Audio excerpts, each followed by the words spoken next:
அஸ்ஸலாமு அலைக்கும். இன்றைக்கி இந்த பிரேஸ்லெட் தான் எப்படி மேக் பண்ணுறதுன்னு இந்த வீடியோவில் பார்க்க போகிறோம். அண்ட் இது மாதிரி பிரேஸ்லெட் உங்களுக்கும் வேணும்னா ஸ்க்ரீனில் தெரியுற அந்த நம்பருக்கு வாட்ஸ்அப் பண்ணி உங்கள் ஆர்டரை ப்ளேஸ் பண்ணிக்கோங்க.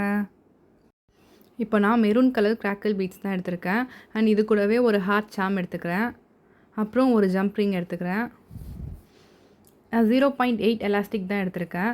ஏன்னா 0.7 போட்டிங்கன்னா ரொம்ப ஒல்லியாக இருக்கும். 1.0 போட்டிங்கன்னா ரொம்ப குண்டாக இருக்கும். ஸோ 0.8 தான் எப்போவுமே நமக்கு நார்மலாக நாட் போடுறப்ப கரெக்டாக இருக்கும். ஸோ 0.8 தான் நான் எப்போவுமே ப்ரிஃபர் பண்ணுவேன். இப்போ நம்ம ஒரு பீட்ஸாக இதில் கோத்துக்கலாம்.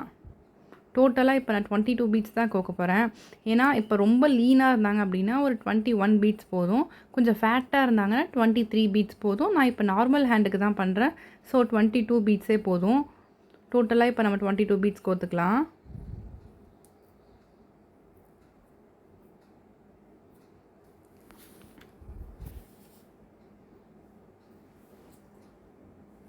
அவ்வளோதான். இப்போ நம்ம பீட்ஸ்லாம் போட்டதுக்கப்புறமா நாட் போடணும். நாட் போடுறது தான் இதில் ரொம்ப முக்கியமான ப்ராசஸ்ஸே. அதை நம்ம ஒழுங்காக போட்டால் போதும், நமக்கு ஸ்ட்ராங்கான ஒரு பிரேஸ்லெட் ரெடி ஆயிரும். இப்போது இதை நான் கொஞ்சம் கேப் விட்டு தான் கட் பண்ணிக்கிறேன். ஏன்னா அப்போ தான் நம்ம நாட் போடுறப்ப கொஞ்சம் பிய்யாமல் கரெக்டாக வரும். இப்போ ஒரு சைடு இப்படி உள்ளே விட்டு எடுத்து சேம் அதே மாதிரி மறுபடியும் உள்ளே விட்டு வெளியில் எடுக்கணும். இப்போ நல்லா இதை டைட் பண்ணிக்கலாம். ரொம்ப டைட் பண்ணால் பிஞ்சிரும். கொஞ்சம் நார்மலாக டைட் பண்ணால் போதும். செகண்ட் டைமும் அதே மாதிரி 1 2 அது மாதிரி நாட் போட்டு நல்லா டைட் பண்ணிக்கலாம்.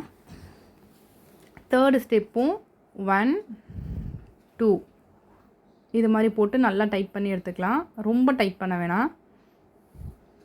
இப்போது இதை கட் பண்ணலாம். கட் பண்ணுறப்ப இந்த எலாஸ்டிக்கை ஒட்டி ரொம்ப கட் பண்ணிடக்கூடாது, இல்லைனா அது அவுந்துடும். ஸோ கொஞ்சம் கேப் விட்டே கட் பண்ணிக்கலாம். அவ்வளோதான். இப்போ நமக்கு ஒரு ஸ்ட்ராங்கான பிரேஸ்லெட் ரெடி ஆகிட்டு. சிம்பிளாக இருக்கிறத விட நம்ம எக்ஸ்ட்ரா ஒரு ஹார்ட் சாம் ஜாயின் பண்ணால் இன்னும் கொஞ்சம் க்யூட்டாக இருக்கும். ஸோ அதுக்காக நான் ஒரு ஜம்ப் ரிங் எடுத்துக்கிறேன். அதை இப்படி ஓப்பன் பண்ணி அதில் இந்த ஹார்ட்டை மாட்டி விட்டுக்கலாம்.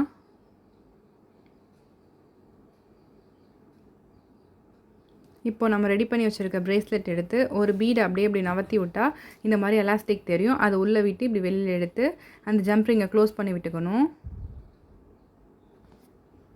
அவ்வளோதான். நமக்கு ஒரு க்யூட்டான பிரேஸ்லெட் ரெடி ஆயிரும். இது மாதிரி பிரேஸ்லெட் உங்களுக்கும் வேணும்னா ஸ்க்ரீனில் தெரியுற அந்த நம்பருக்கு டிஎம் பண்ணி உங்கள் ஆர்டரை ப்ளேஸ் பண்ணிக்கோங்க. இனி நம்மளோட சேனலில் நிறைய ஜுவல்லரி மேக்கிங் வீடியோஸ்லாம் வரும். அதுக்காக நம்ம சேனலை சப்ஸ்கிரைப் பண்ணி வச்சுக்கோங்க.